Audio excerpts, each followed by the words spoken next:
Hello and welcome to White Glove Reviews. In this video, we're going to take a look at the Benchmade Bugout 535 knife. And I got to tell you, I've been a fan of Benchmade knives since I got my first one, probably a couple years ago.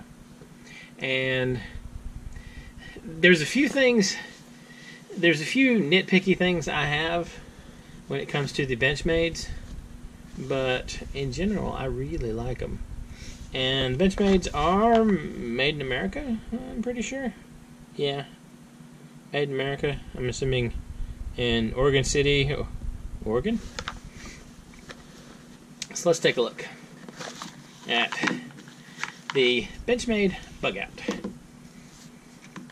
And see a cool little blue knife, as you can see. And it's a pretty vibrant blue. I'm actually fairly happy with the blueness of it. Now, the Benchmade Bugout, it has the normal axis lock, like you expect on really most Benchmade, a lot of Benchmade knives. And it has a little thumb stud, and it's kind of cool. The thumb stud has like a blue color to it, so it sort of matches the rest of the knife. And you have the axis lock that occasionally attacks one's gloves. It has a deep carry pocket clip that you can put on this side or this side. It has a lanyard hole there. And one of the cool things I've noticed about the axis lock Benchmades that I own, this one, the Bugout, and also the Griptilian, is they are ambidextrous. So if you are a left-handed person, now I'm going to play a left-handed person for a minute, so this is going to probably look awkward, but you can just as easily manipulate the knife as a righty. You don't run into any kind of problems with that. And I'll give you a quick example. This is a Benchmade Auto, and this one is not ambidextrous. As you can see, you deploy it by pushing the button, but if you try to do it left-handed, you don't have the stud up. There's not a stud on the back or a stud on the other side. So the Bugout is ambidextrous, and the blade is made of S30V steel, which is supposed to be some pretty good steel. Now, and the handle is like a composite, or I'm sorry, the scales are composite. One thing, this is my only complaint that I've run into with this knife, and also with the Griptilian, and not so much with this is a CLA. Oh crap! I don't remember what that is now. It's a CLA something. CLA 4300, maybe. I'll put a link in the description for these other two knives just in case. I'll check and I'll look up the specific model for this one. I'm just blanking out on it right now. Anyway, but the thing that the thing that I would change with the Griptilian and the Bugout is I'd like the handles to feel more solid, if that makes any kind of sense. Like this one, I know that the material is tough for the scales, but it doesn't give you the sensation of being tough. It feels very, like, the handle feels very light. And the Bugout, I want to say it's like under 2 ounces, like a hair under 2 ounces. It's a very light little knife, and it seems like it's a nice choice as just a everyday pocket carry kind of knife. It's a little smaller than the Griptilian, probably about the same size as the mini Griptilian. I don't have one of those for comparison on hand, but let's take a quick look.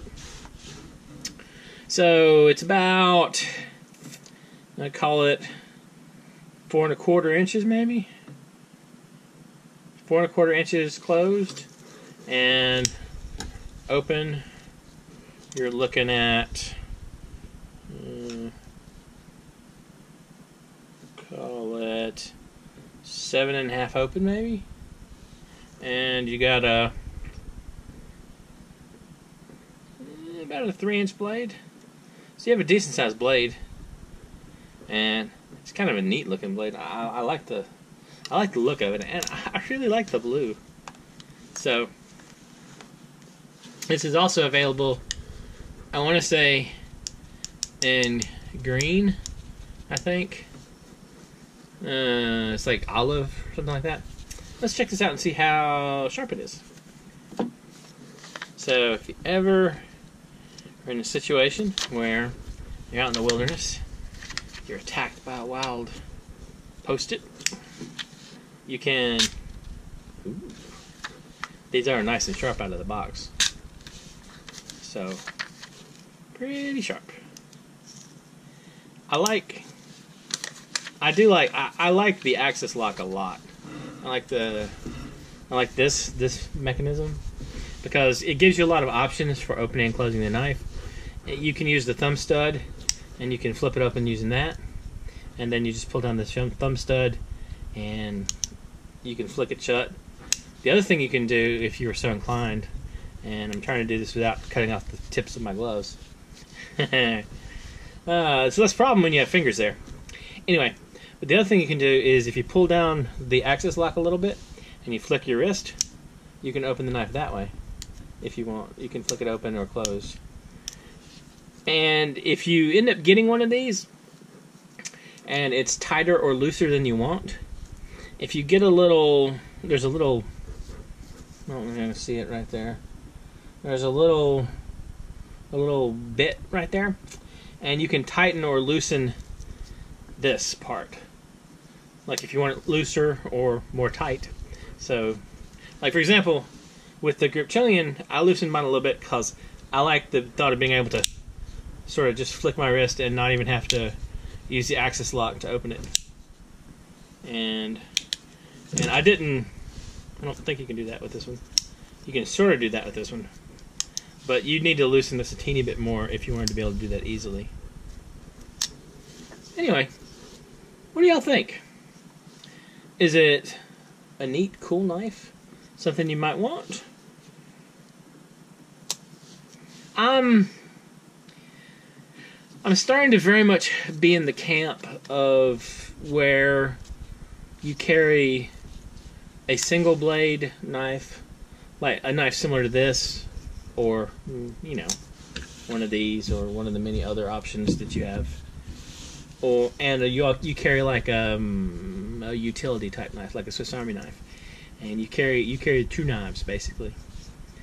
I'm still kind of on the fence about it, but I'm seeing more and more the usefulness of it, because what it allows you to do is it allows you to use your Swiss Army knife for more precise things, and also for the odd jobs that a Swiss Army knife just happens to be able to do.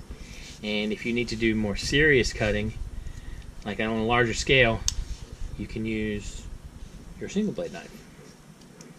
Anyway, let me know what you think. Are you in the camp of you carry a Swiss Army knife and that's it? Or you carry a single blade knife and that's it? Or just one pocket knife? Do you think it's a good idea to carry two knives? What do you think? Let me know in the comments.